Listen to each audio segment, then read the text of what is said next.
Imagine you were a kid with your building blocks and a blueprint for the perfect tower to build. You build it up, it looks perfect. Your group is like that building block tower. You launched it using the essential blueprint. You built it up strong. It was this architectural masterpiece. But slowly, somewhere along the way, you took out this piece, and then that piece, and then another piece. And before you knew it, your group was teetering on the edge of just being another group. Nobody really wanted to be there. Nobody shared anything valuable or life-changing, and everybody stayed spiritually stuck. And now you're like, does my group suck? And worse, the people in your group might be asking the same question. Well, in this video, we're talking about how to have a group that doesn't suck. So let's dive in.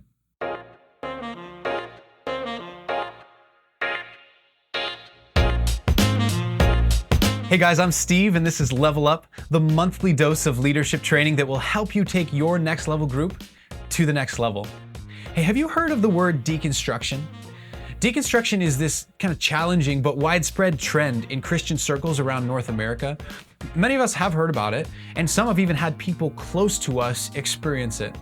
The idea behind it is that our Christian faith is like a tower that we've built up.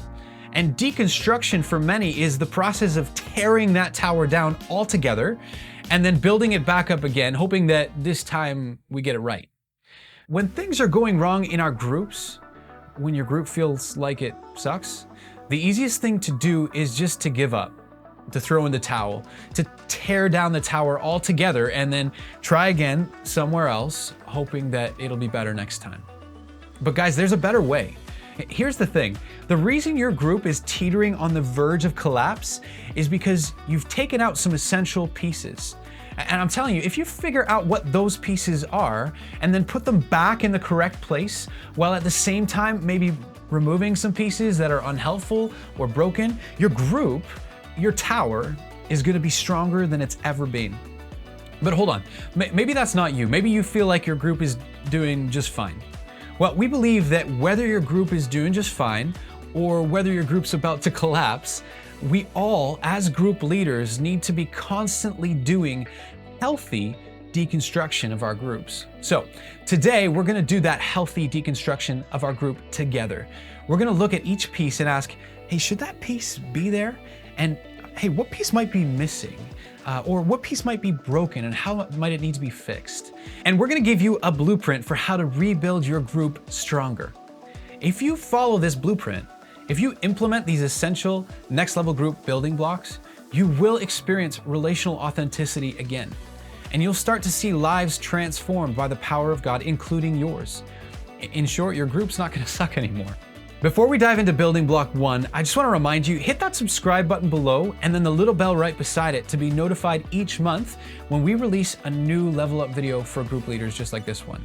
The videos are specifically designed for you to help you keep those right building blocks in place and to fix the ones that might be broken, so you don't want to miss even one of them. Okay, building block 1 is called the frequency block. How often is your group meeting right now?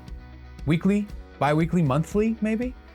Hey, I guarantee that the frequency of your group meetings is going to have a direct impact on the quality of your relationships with the people in your group and your ability to help each other grow spiritually.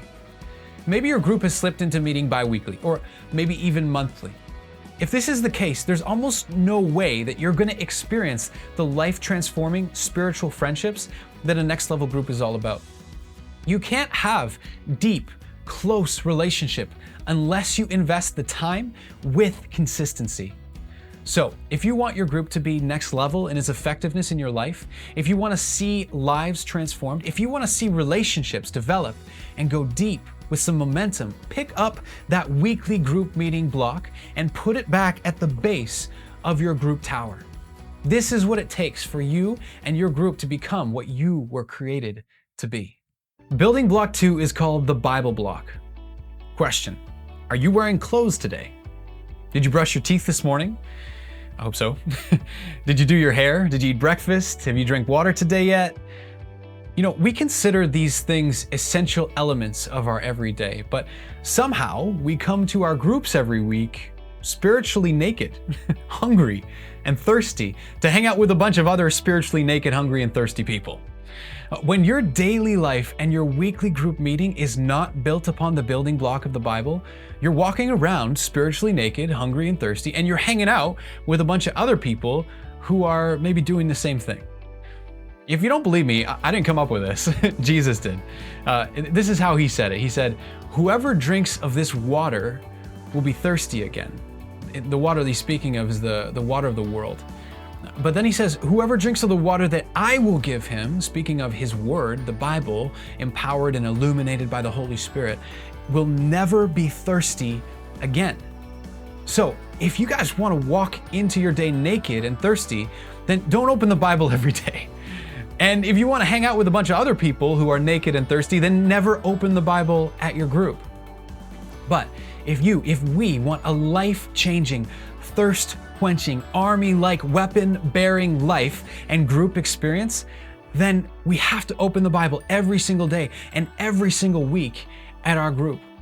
Resolve right now, today, to be a person who drinks and to lead your group into drinking from the well of living water that never runs dry. That's what it means to be a next level group. But how do we even do that? Well, we've created an entire video to walk you through how to effectively and purposefully dive into the Bible together as a group.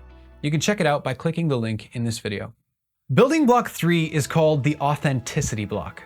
Now, I don't know about you, but I've been to groups where the conversation that happens during the group time stays in kind of the shallow end of the pool, if you know what I mean.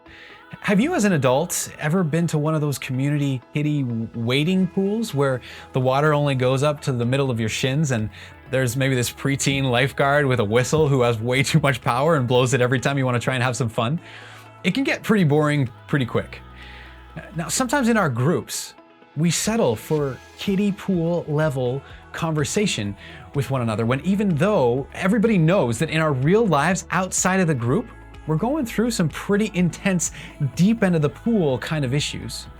Now, this block is a tough one. It's one that needs to be looked at carefully. It's one that as a leader, you need to invite the group into addressing.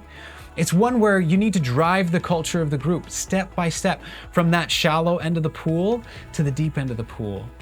And we've created a number of videos to help you do that. You can click on them on your screen right now, or you can find them in the show notes at the end of this video. But what we want to emphasize here today is that your group will never get to life transformation unless there's brutal honesty, radical openness, and tremendous transparency. Building block number 4 is called the prayer building block. Now, this is the final building block we're going to talk about today, but before we get into it, I don't want you to miss this opportunity. So Next Level has created a one-pager for you to look through. This one-pager, we've based it on the 23 years of experience that we've had seeing what works and what doesn't work in groups. These aren't just randomly contrived ideas about what we think works for groups. They're proven, tried and true, practical principles that will help your group thrive. Take a look at the one-pager, and whenever your group's deviating from these principles, we want you to take the step to realign yourselves with them. Not because of Next Level, but because we want to see your group thrive. So click on the PDF link in the show notes below to download the tool, and you can even do that right now. All right, the final building block, prayer. Is your group praying tiny prayers based on surface level sharing, maybe only at the beginning and end of your group time? Or maybe you're not praying at all, either in the group or outside of the group for one another. Prayer is a foundational building block for you and your group, but prayer is often the block that gets forgotten or is not counted with the level of importance that it actually deserves. Why don't we make prayer a central focus of our group's culture? We can't miss this critical building block. So, 4 foundational building blocks to make sure that your group stays strong and doesn't suck. Number 1, make every week a meeting week. Number 2, start your group off with 45 minutes of digging into the Bible together. Number 3, spend 30 to 40 minutes in the deep end of the pool sharing. And number 4, spend 20 minutes in intercessory prayer for one another. Pray big prayers for each other. If you do this and intentionally pursue these things, your group will go from stagnant to stable, ineffective to impactful, tedious to transformative. You will have a strong tower of a group built on the foundation of relationship with Christ, expressed in deep relationship with one another, rooted in the word of truth, and saturated in prayer. And if you do this consistently, it's going to make a difference. Group leaders, thank you so much for everything that you do week in and week out. God is using you to have an impact of the people who are in your group every single week. So thank you so much for all you do.